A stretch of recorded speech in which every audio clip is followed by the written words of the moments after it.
त्याचं काय करायचं? नाना पटोले आले. ह्या काही काय अटी आहेत ना?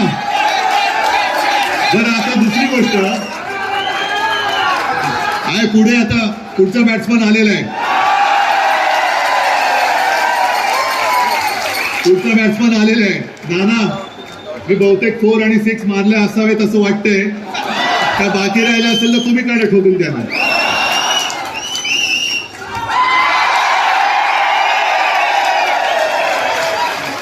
बघा, आम्ही स्वतः टोप्या घालून घेतो पण लोकांना टोप्या घालत नाही.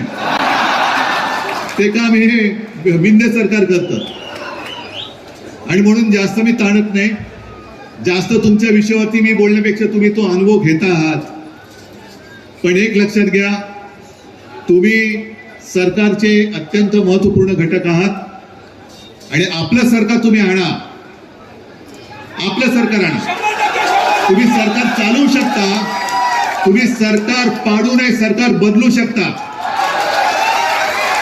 आणि म्हणून एकच सांगतो तुम्हाला, लोकसभा निवडणुकीच्या वेळेला एक असं वातावरण होतं की मोदी सरकार कोण बदलणार, कोणाच्या मध्ये ताकद आहे. तेव्हा शिवसेनेने एक जाहिरात केली होती की हे सरकार मी बदलणार. तुम्ही प्रत्येकाने ठरवा की हे सरकार, होय हे सरकार मी बदलणार आणि माझे न्याय हक्क मीच मिळवणार.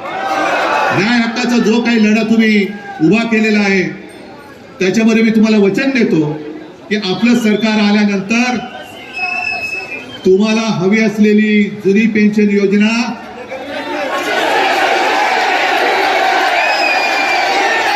कशी जशीच्या तशी राहायचं नाही.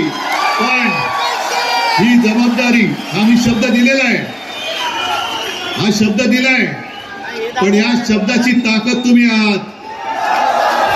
या शब्दामध्ये ताकद देण्याचं काम तुम्ही कराल एवढीच अपेक्षा नव्हे तर विश्वास बाळगतो आणि हे वचन तुम्हाला देऊन मी तुमची रजा घेतो. जय हिंद, जय महाराष्ट्र.